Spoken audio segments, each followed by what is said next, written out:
nama saya kan Adam. Kerjaan sehari-hari itu kan cari ikan gitu.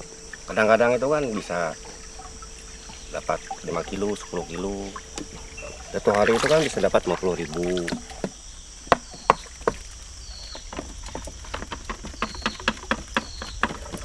Kalau nggak ada danau ini kan, ke sungai seperti ini susah kita kan, nggak makan gitu. Itu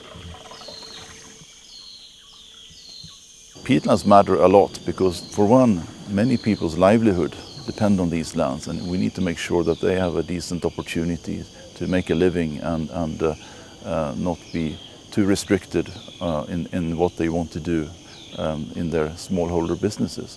But at the same time, peatlands matter because of their biological values. There are lots of conservation values, and we know that they are very, very significant in terms of storing carbon, and therefore for moderating our climate.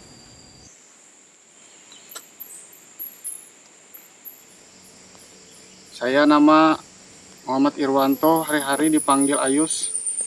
Dan ini istri saya, Nuriah.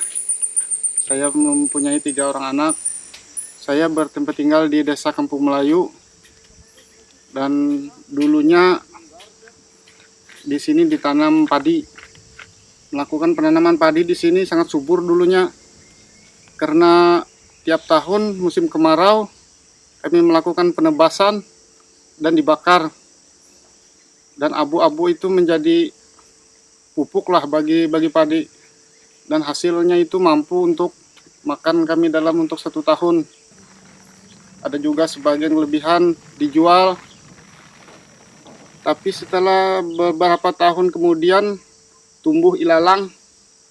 Ilalang ini kan susah dikendali. Lalu masyarakat menggunakan herbisida. Sekitar 7 tahun, 8 tahun kemungkinan. Tanah di sini, kalau kami bilang di sini tanahnya menjadi mati. Dan kami pun beberapa teman-teman inisiatif untuk menanam karet.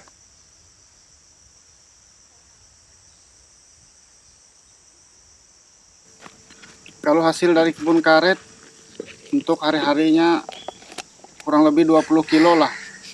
Dalam 1 hari itu kita menyadap.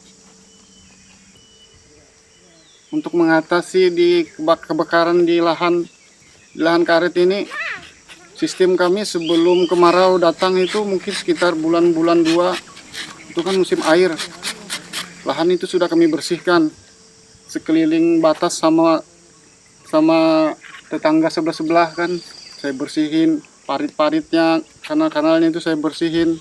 Dan setelah kemarau, lahan kami bersih. Adapun punya beberapa warga itu nggak mereka bersihin. Ada yang bersihin sudah musim kemarau mereka bersihin.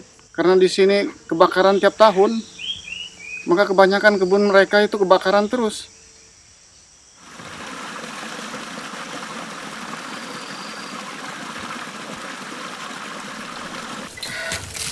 Bagian nggak ada sini.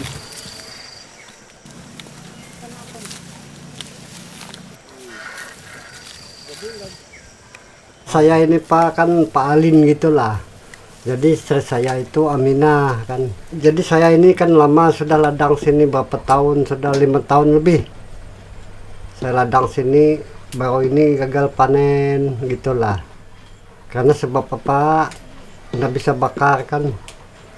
Jadi kami ini kalau terus-terusnya begini susah lah. Karena hama-hamanya itu nggak bisa mati seperti tikus, walang sangit, burung, macam-macam semut-semut kan. Itulah. Seperti ulat. Jadi semua itu kan menggagalkan panen gitulah.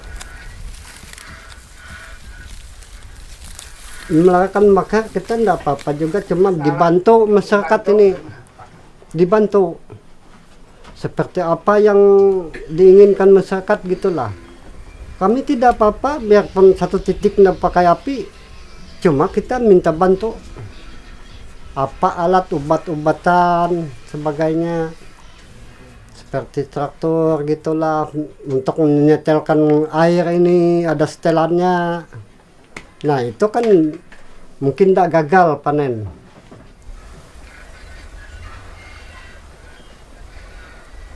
Dulu-dulu itu nggak pernah gini? seumur kan ladang di sini. Cuma tahun ini aja. Soalnya masyarakat ini ya susah lah, gagal panen nih. Bagaimana solusi yang baik? Itulah. I think the biggest challenge for communities, again, they understand that they need to protect peatlands. They understand the haze issues and for health and all the risks. But I think sometimes you have to understand that it's about getting the livelihood well. It's about getting productivity, I would say. And we have to find the best, ways to manage this soil. We have to find the best crops to plant. And then I think what challenge ahead for us is also not only about the best crop to plant, but to plant it so that they will not encroach the forest. So what we're trying to implement the next 5 years is actually more on the agroforestry side. We see if we can actually build a forest behind their yard. So what I'm saying is about forest is, we complement it with horticulture, fishery, and all other things. So basically, once we be able to build this agroforestry activities in the land that they own and they manage, that they will treat this like a forest itself. So they will not encroach the forest. So right now we're identifying a lot of basically species in terms of what to plant. It's about building that social capital and work together. Will we succeed or fail? It doesn't matter. The key is to have that trust built and to work transparently and work together with them. And then I believe that, everything is about trying. It's about trying your best. And once you try your best, I don't think the result will be that off anyway.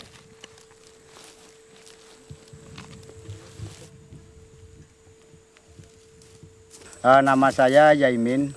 Harapan saya menanam buah ini yaitu 5 tahun kemudian atau 10 tahun kemudian, harapan saya supaya bisa untuk menyukupi keluarga saya, khususnya anak, cucu, dan saudara-saudara saya. CIFOR has been working on peatlands in the same way as we work with forests in general. That is, in a very broad fashion. We're looking at the governance aspects, gender aspects. We're looking at the biophysical issues such as the carbon storage and the conservation aspects. And we're looking at the value chains and how they function in an increasingly globalized world. And all of these things come together in peatlands, and we really need a good dialogue and good policies to improve how peatlands function. So CIFOR's research try to address all these aspects in the same way as we address the Sustainable Development Goals very broadly.